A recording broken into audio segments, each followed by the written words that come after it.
আজকে আমি বানাবো হান্ডিয়া মাটন। হান্ডিয়া মাটন বানানোর জন্য কি কি লাগবে দেখে নাও। একটু অন্যরকমই হবে এটা। প্রথমে দিয়ে দিয়েছিলাম আদা, রসুন, কাঁচা লঙ্কা, গোলমরিচ, ধনে, জিরে আর গোটা গরম মশলা। এগুলো দিয়ে গোলমরিচটা একটু বেশি পরিমাণেই দিয়েছিলাম, কারণ ঝাল ঝাল মাংস খেতে আমরা সবাই খুব ভালোবাসি। এগুলোকে সবগুলোকে দিয়ে একসাথে ভালোভাবে পেস্ট একটা বানিয়ে নিলাম। পেস্টটা বানানো হয়ে গেছে। এখানে মাটনটা ভালোভাবে ধুয়ে নিয়েছিলাম।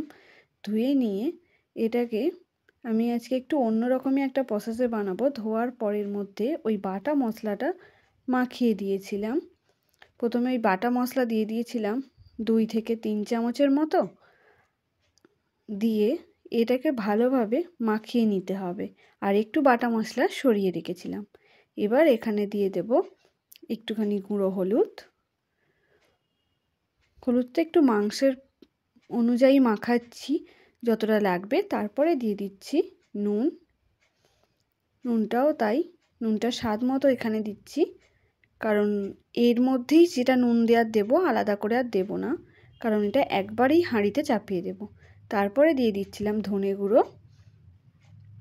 পরিমাণটা এখনই আন্দাজ করেই দিয়ে দিতে হবে, কারণ এরপর আর আলাদা করে ওর মধ্যে নুন হলুদ কোনো কিছুই অ্যাড করব না, একেবারে পুরোটাই মাখিয়ে দেব। তারপরে দিয়ে দিলাম অল্প একটু চিনি স্বাদ মতো ব্যালেন্সের জন্য।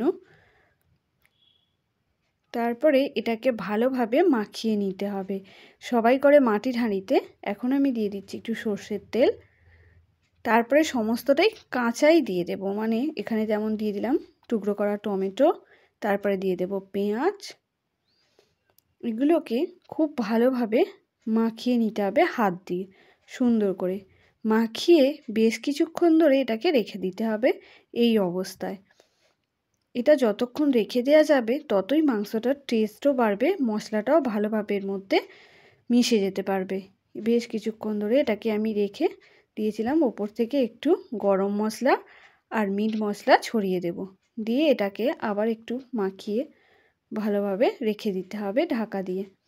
তারপর এটাকে ঢাকা দেওয়ার পর তুমি অন্য কিছু কাজও করা যেতেই পারে, কারণ বেশিক্ষণ এটা মাংসটা যদি রাখা যায় তাহলে আরও টেস্টটা বাড়ে।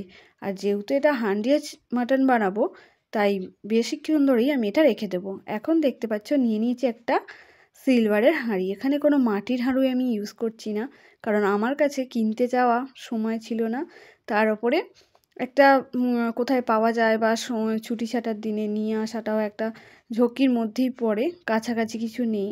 সেই জন্য আমি স্টিলের হাঁড়ি দিয়ে আজকে বানিয়ে দেখব। প্রথমে ওর মধ্যে সর্ষের তেল আর গোটা জিরে ফোড়ন দিয়ে দিয়েছিলাম। হয়ে যেতেই ওর মধ্যে কয়েকটা পেঁয়াজের টুকরো দিয়েছিলাম, সেটা একটু ভালোভাবে নেড়ে নিতে হবে। পেঁয়াজটা একটু হালকা নেড়ে চেড়ে নেব। তারপরে দিয়ে দিচ্ছি ম্যারিনেট করে রাখা মাংসগুলো। পুরো মাংসটাই এর মধ্যে দিয়ে দেব। দিয়ে একটা চাপা দিয়ে দেব।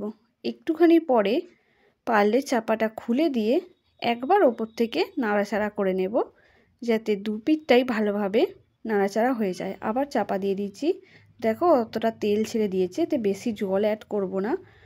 এটা দেখতেই পাচ্ছ কালারটা চলে এসেছে। একটু উল্টে পাল্টে নিয়েছিলাম দু একবার, এরকম একটা সুন্দর কালার। এবার দিয়ে দেব ওপর থেকে কেটে রাখা আলুগুলো। আলুগুলো আমি আলাদা করে কোনো ভাজাভাজি করিনি, এর মধ্যেই দিয়ে দেব একেবারে। দিয়ে এর সাথেই একটু নাড়াচাড়া হালকা করে করে নেব। দেওয়ার পর আবার আমি এটা থেকে চাপা দিয়ে রেখে দেবো কিছুক্ষণ পর। দেখো কতটা জল বেরিয়েছে, দেখতেই পাচ্ছ এটা পেঁয়াজের জলেই কতটা সেদ্ধ হয়ে যাবে। আলাদা করে বেশি জল দেওয়ার দরকার নেই। অবশ্য আমি একটু মশলা ধোয়ার জলও অ্যাড করেছিলাম। আর একবার খুলে নেড়ে চেড়ে নিতে হবে যাতে নিচে লেগে না যায়, সেই দিকে একটু নজর রাখার জন্যই জাস্ট আমি নেড়ে চেড়ে নিলাম। দেখতেই পাচ্ছ এখন রেডি হয়ে গেছে। ওপর থেকে একটু গোটা গরম মশলার গুঁড়ো ছড়িয়ে দেব। এইভাবেই নামিয়ে নেব। হয়ে গেল আমার হান্ডিয়া মাটন। খেতে খুব টেস্টি হয়েছিল। তোমরা